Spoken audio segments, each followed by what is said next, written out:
दोस्तों, यूपीपीसीएस 2026 का फॉर्म आ चुका है। एग्ज़ाम की डेट 6 दिसंबर दी गई है और अगर आज से कैलकुलेट करें तो टोटल एग्ज़ाम में 145 डेज अप्रॉक्सीमेटली बचते हैं। दोस्तों, आपको ये भी बताया गया होगा कि पॉलिटी सबसे ईजिएस्ट सेक्शन है प्रिपरेशन करने का और पॉलिटी सबसे प्रिडिक्टेबल भी है। इस बात में कितनी सत्यता है, इस वीडियो में जानने की कोशिश करेंगे कि पॉलिटी पढ़ने की क्या स्ट्रैटेजी है, इसको समझने की कोशिश करेंगे। नमस्कार दोस्तों, द ऑफिसर्स पॉइंट के यूपी पीसीएस प्लेलिस्ट में आपका स्वागत है।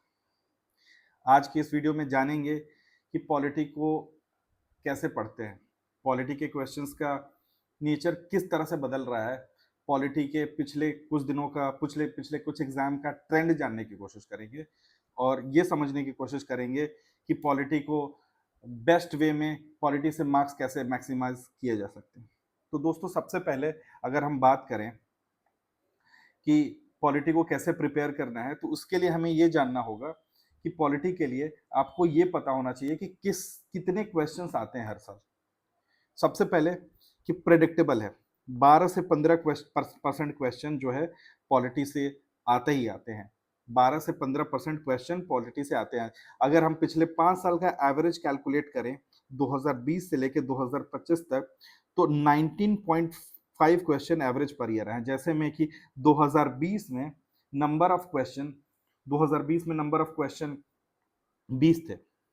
इसी तरीके से 21 में 2 क्वेश्चंस बढ़ गए, 2022 में क्वेश्चंस की संख्या घट के 16 हो गई, 2023 में नंबर ऑफ क्वेश्चन 22 था, 2024 में नंबर ऑफ क्वेश्चन 18 था और 2025 में क्वेश्चन 19 था। तो दोस्तों, आपको ये समझना है, जब 12 से 15% ऑफ क्वेश्चन जीएस 1 में पॉलिटी से आ रहा है, तो आपको समझना है कि अगर इस पार्ट की मास्टरी कर ली जाए तो इसका यूपीपीसीएस का कट ऑफ क्लियर करना कितना आसान होगा।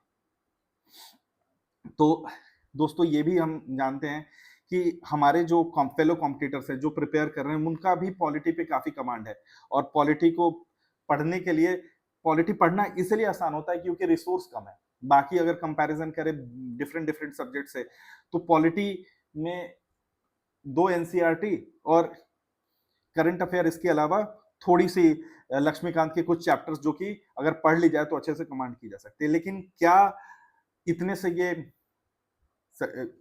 इतने कम पढ़ के क्या हम पॉलिटी के क्वेश्चन सॉल्व कर पाएंगे? तो सबसे पहले हमें समझना है कि पॉलिटी पढ़ने के क्वेश्चंस किस तरह से बदले हैं। सबसे पहले देखना है कि 8 से 11 क्वेश्चन किस पार्ट से आ रहा है। तो कॉन्स्टिट्यूशनल फ्रेमवर्क, जो कि जैसे मान लो 1935 का एक्ट हो गया या फिर मेकिंग ऑफ कॉन्स्टिट्यूशन, इससे क्वेश्चन पूछते हैं। पार्लियामेंट से क्वेश्चन पूछे जा रहे हैं, इससे इसको समझना है। जैसे दूसरा, state government and local bodies, जैसे स्टेट गवर्नमेंट की फंक्शनिंग क्या है, गवर्नर का पावर क्या है, प्रेसिडेंट रूल क्या है, इसके बारे में क्वेश्चन पूछा जा रहा है। Constitutional and non constitutional bodies के बारे में पूछा जा रहा है। कॉन्स्टिट्यूशनल बॉडीज जैसे में फाइनेंस कमीशन हो गया, इलेक्शन कमीशन हो गया, ये करंट अफेयर में जो न्यूज में अक्सर रहते हैं, ये बॉडीज, इनके बारे में पूछा जा रहा है। नॉन कॉन्स्टिट्यूशनल बॉडीज जैसे ह्यूमन राइट कमीशन हो गया, नीति आयोग हो गया, ये सब क्वेश्चन ये यूपीपीसीएस पूछती है। दूसरा जो मीडियम यील्ड क्वेश्चन है, जिससे 3-4 क्वेश्चन ओवरऑल आ रहा है, वो सिस्टम ऑफ गवर्नमेंट और सेंट्रल एग्जीक्यूटिव। सेंट्रल गवर्नमेंट में जो एग्जीक्यूटिव उनको कहते हैं दोस्तों, जो कि लॉज जो बनाए गए हैं उसको एग्जीक्यूट करता है, और सिस्टम ऑफ गवर्नमेंट जो है उसके बारे में पूछा जाता है। लो यील्ड, जिससे बहुत कम क्वेश्चन आता है, judiciary, supreme court, high court, lower courts, इससे रिलेटेड क्वेश्चन आता है। तो हमको अगर प्रिपरेशन करना है तो सबसे अधिक हाई यील्डिंग एरिया है जो कॉन्स्टिट्यूशनल फ्रेमवर्क है, state government and local bodies है, constitutional and non constitutional bodies है, उसको हम सबसे अधिक टाइम देंगे। अगर हमको प्रिपेयर करना है कि ये इसमें से हम कैसे मार्क्स लेके आएंगे, तो इसको समझना है। तो सबसे पहले दोस्तों, हमको ये समझना है कॉन्स्टिट्यूशनल फ्रेमवर्क में कौन से चैप्टर्स आते हैं। तो सबसे पहले प्रीएम्बल के ऑब्जेक्टिव्स, कि क्या नेचर ऑफ स्टेट क्या है, sovereign, socialist, secular, democratic, Republic. ये नेचर ऑफ स्टेट है, उसके ऑब्जेक्टिव्स क्या है, हमें किस तरह का स्टेट बनाना है, ये पार्ट, ये क्वेश्चन यूपीपीसीएस पूछती रही है। इसमें भी ये भी पूछता है कि कौन से वर्ड 42nd अमेंडमेंट से इंक्लूड किए गए हैं। 42nd अमेंडमेंट से कौन से वर्ड्स यूज किए हैं, जैसे में सोशलिस्ट हो गया, सेकुलर हो गया, इंटीग्रिटी वर्ड फ्रैटर्निटी कि ऑब्जेक्टिव के अंडर ऐड किया गया था। एफआर के एक्सेप्शंस पूछे जाते हैं कॉन्स्टिट्यूशनल फ्रेमवर्क में, जैसे 19 के एक्सेप्शंस क्या हो गया, 15 के एक्सेप्शन क्या हो गया, 16 के एक्सेप्शन क्या हो गए, आर्टिकल 19 को इंप्लीमेंट करने में क्या रेस्ट्रिक्शन, किस तरह के रीजनेबल रेस्ट्रिक्शन लगाए गए हैं, उसकी क्वेश्चन पूछी जाती है। अमेंडमेंट की क्रोनोलॉजी पूछी जाती है कि इंपॉर्टेंट जो मेजर अमेंडमेंट्स है, 42 हो गया, 44 हो गया, 86 हो गया, 96 हो गया, 100 से 106, ये तो करेंट अफेयर का पार्ट है और ये अक्सर यूपीपीसीएस पूछती आई है। उसी तरीके से स्टेट एंड लोकल गवर्नमेंट का अगर हम बात करें तो पंचायती राज कमिटीज, जो जैसे में एलएम सिंघवी जो कि 1986 की है, इसके पहले जीवी के राव, अशोक मेहता और बलवंत राय मेहता, इन कमिटी का क्रोनोलॉजी आपसे डायरेक्ट पूछ लेते हैं कि आपको अरेंज करना है कि पहले, सबसे पहले कौन आया था और सबसे आखिरी में कौन आया है, किससे कॉन्स्टिट्यूशनल फ्रेमवर्क मिला है, किसने क्या रिकमेंड किया था, किसने थ्री टियर स्ट्रक्चर के बारे में बताया था, किसने 2 टियर स्ट्रक्चर के बारे में बताया था, कहाँ से किसको कौन से बॉडी को कितना पावर दिया गया है, पंचायत समिति क्या होता है, जिला परिषद क्या होता है, ग्राम पंचायत क्या होता है, इसके बारे में पूछा जाता है। दूसरा, लेजिस्लेटिव काउंसिल के डायनेमिक्स, यूपी से फोकस है, कितने सीट्स हैं लेजिस्लेटिव काउंसिल में, इससे क्वेश्चन पूछ सकते हैं। कितना minimum number of seat actual article में दिया हुआ है कि रखा जा सकता है। इसके अलावा क्या पूछते हैं कि बिल कितने दिन तक होल्ड कर सकते हैं, कौन सी तरह का बिल होल्ड कर सकते हैं, इसका इलेक्शन कैसे होता है, किसका ग्रेजुएट्स कितने, तो और इन सब का परसेंटेज कितना है, कितने परसेंट नॉमिनेट कर सकते हैं, ये इस तरह का क्वेश्चन हो सकता है। गवर्नर और प्रेसिडेंट का पावर, जैसे पार्डनिंग पावर का डिफरेंस है और कुछ डिस्क्रिशनरी पावर होता है कि कहाँ पे कौन सा लगा सकते हो आप, किस तरह से यूज कर सकते हो कुछ पावर्स को, कि अपॉइंटमेंट ऑफ चीफ मिनिस्टर या फिर जो भी कंपैरिजन है उससे उस तरह के क्वेश्चन पूछ लेते हैं। बॉडीज में जैसे सीएजी जो आर्टिकल 148 में दिया हुआ है, इलेक्शन कमीशन जो आर्टिकल 324 में दिया हुआ है, फाइनेंस कमीशन जो कि आर्टिकल 280 में दिया हुआ है, इसके इसके क्वेश्चन डायरेक्ट पूछ लेते हैं। नीति आयोग जो कि नॉन कॉन्स्टिट्यूशनल बॉडी है, इसके बारे में पूछ लेता है। इनका अपॉइंटमेंट कैसे होता है, जैसे फाइनेंस कमीशन का मेंबर का अपॉइंटमेंट कैसे होगा, इनका चेयरपर्सन के क्वालिफिकेशन क्या होगा, कितने टोटल मेंबर्स होते हैं चेयरपर्सन, जैसे यहाँ पर finance commission plus chairperson plus 4 members होते हैं, इस तरह के क्वेश्चन पूछ लेते हैं। कैग का जो मेंबर होगा या कैग का जो हेड होगा, जो कंट्रोलर जनरल ऑफ इंडिया होगा, उसका उसका रिमूवल कैसे किया जा सकता है, इसका अपॉइंटमेंट कैसे किया जा सकता है, उस तरह के क्वेश्चन हो जाए। टेन्यूर लेंथ पूछ लेते हैं। रिमूवल प्रोसेसेस, जैसे मैंने बताया कि क्या ग्राउंड है जिस पे रिमूव किया जा सकता है, सुप्रीम कोर्ट का जज है उसको किस ग्राउंड पे रिमूव किया जा सकता है। अभी हमने जैसे करंट अफेयर में पढ़ा है कि चीफ इलेक्शन कमीशन के अगेंस्ट नो ये मोशन लेके आएगी, अपोजिशन ने मोशन लेके आई थी। इसी तरीके स्पीकर के अगेंस्ट भी मोशन लेके आया गया था। कौन से ग्राउंड पे होगा, कितनी मेजोरिटी लगेगी इसके रिमूवल में, कितने मेजोरिटी से अगर पास कर दे तो इनका रिमूवल होगा, कितने सेशन में होगा, जैसे वाइस प्रेसिडेंट के लिए हो गया या फिर चीफ इलेक्शन कमीशन हो गया, स्पीकर हो गया। इस तरह के बार बार जो चीजें न्यूज में रह रही हैं, इससे भी क्वेश्चन पूछ लेते हैं वो। मेथड बिहाइंड क्वेश्चन, मतलब कि किस तरह के क्वेश्चन पहले पूछे जाते थे, अब किस तरह का क्वेश्चन पूछने लगे हैं और इसका प्रिपरेशन किस तरह से करना है, इसके बारे में बात करेंगे। पहले क्वेश्चन होता था कि किस आर्टिकल में क्या दिया हुआ है, कि आर्टिकल 243 क्या है या फिर आर्टिकल 120 क्या है या फिर सुप्रीम कोर्ट क्यों कौन से आर्टिकल में मेंशन है। ये पहले का तरीका था। रोट लर्निंग में पूछते थे, जो आपने रट लिया, आर्टिकल्स के नंबर याद कर लिए या फिर शेड्यूल्स याद कर लिए या फिर पार्ट्स याद कर लिए, वो आपका काम कर देता था। आपके पॉलिटी के काफी क्वेश्चन इससे सही हो जाते हैं। बट नेचर ऑफ क्वेश्चन किस तरह से बदला है आपको भी समझना होगा। असर्शन रीजन के क्वेश्चन ज्यादा पूछने लगे हैं। मैच द फॉलोइंग में जो क्वेश्चन होता है वो पूछते हैं कि नॉट करेक्ट वाले क्वेश्चन ज्यादा पूछने लगे। अगर आप 2025 का ही पेपर देखें तो नॉट 2024 2025 में आपको एक चीज क्लियरली दिखाई देगा कि नॉट करेक्ट वाले क्वेश्चन बहुत ज्यादा पूछे गए। ठीक है, अब उन्होंने क्या किया है कि 4 फैक्ट्स को क्लस्टर करके क्वेश्चन पूछना शुरू कर दिया। असर्शन रीजन के क्वेश्चन नाउ कॉन्सेप्चुअल क्लैरिटी ढूंढता है आपसे, कि आप इसी तरीके से डायरेक्टली कुछ भी नहीं रट के आपका काम नहीं होगा। आपसे आपके कॉन्सेप्ट्स क्लियर होने चाहिए कि कौन से ग्राउंड्स पे कौन हटता है, कौन सा नहीं हटता। डीप फिलोसफिकल एब्स्ट्रैक्शन, जैसे में कि पॉलिटिकल डेमोक्रेसी के बारे में कौन सा पार्ट बात कर रहा है, या फिर कॉन्स्टिट्यूशन की कौन सी चीज पॉलिटिकल डेमोक्रेसी के बारे में बात करती है, सोशियो इकोनॉमिक डेमोक्रेसी के बारे में कौन बात करता है, इसके बारे में जानना होगा। फंडामेंटल राइट्स और डीपीएसपी में कौन कहाँ पे इंप्लीमेंट होता है, किसको ज्यादा तवज्जो दी जाती है, किसको ज्यादा इंपॉर्टेंस दी जाती है। जैसे आर्टिकल 39 बी और सी का आपने पढ़ा होगा 24th अमेंडमेंट एक्ट से, उसके बारे में पूछ सकते हैं वो। तो सबसे पहले हम पेपर का फॉर्मेट समझते हैं कि किस तरह के क्वेश्चन पॉलिटी में ज्यादातर दिखते हैं। सबसे पहले मैच द फॉलोइंग, 25 से 30% क्वेश्चन मैच द फॉलोइंग के होते हैं। इसमें आर्टिकल मैच करने के लिए पूछ लेते हैं, पार्ट्स मैच करने के लिए पूछ लेते हैं, शेड्यूल्स मैच करने के लिए पूछ लेते हैं अकॉर्डिंग टू देयर प्रोविजंस। जैसे मैं इस साल का ही क्वेश्चन अगर मैं निकालूं कि 2026 का जो क्वेश्चन था उसके बारे में अगर हम बात करें, तो देखो 2025 का, सॉरी, ये क्वेश्चन देखें तो ये देखिए मैच द फॉलोइंग, जो मैं जिसके बारे में बात कर रहा था उसके बारे में बता रहा हूँ कि पार्ट 4 क्या है, फंडामेंटल ड्यूटीज के बारे में बात करता है, पार्ट 6 क्या स्टेट्स के बारे में बात करता है, पार्ट 11 क्या म्युनिसिपैलिटीज के बारे में बात करता है। देखिए दोस्तों, कंफ्यूजन किस तरह से क्रिएट किया गया है कि अगर थोड़ा सा भी आपका ध्यान, अटेंशन, या फिर पढ़ने में आपको फैक्ट का ध्यान ना रखा हो तो इस तरह के क्वेश्चन गलत हो जाते हैं। जैसे में ये पार्ट 11 नहीं है, municipalities schedule 11, local self government schedule 11 और शेड्यूल 12 में दिया हुआ है, म्युनिसिपैलिटी आपका शेड्यूल 12 में दिया हुआ है। तो दोस्तों इस तरह के क्वेश्चंस गलत आपसे करवा दी जाएंगे।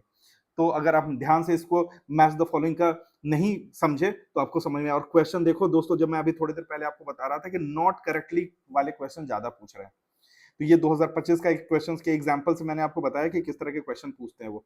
मल्टी स्टेटमेंट क्वेश्चन की only one is correct, 1 and 2 is correct, ये बढ़ गया है। पहले करंट अफेयर का question direct single one liner पूछते थे, अब क्या हो गया है कि इनको भी आप only one, only two, both both one and two, none of the above वाले स्टेटमेंट्स पूछने लगे। तो 20% के क्वेश्चन मल्टी स्टेटमेंट वाले क्वेश्चन है, 15 से 20% वाले क्वेश्चन जो टोटल इसमें क्रोनोलॉजी के क्वेश्चन है, जैसे sequencing, state formation, committees, SC judgement. जैसे 2025 के ही पेपर में अगर आपने देखा होगा कि जो स्टेट का डिवीजन हुआ था उसकी कमेटी का मेंबर कौन कौन थे, फजल अली कमीशन का मेंबर पूछ लिया, या फिर जेवीपी का मेंबर का पूछ सकते हैं कि इस कमेटी का मेंबर कौन है, या फिर लैंग्वेज कमीशन का मेंबर कौन है, किस कमेटी के अंदर बढ़ा है, या फिर एससी के जजमेंट, सुप्रीम कोर्ट के जजमेंट से भी क्वेश्चन पूछ लेते हैं।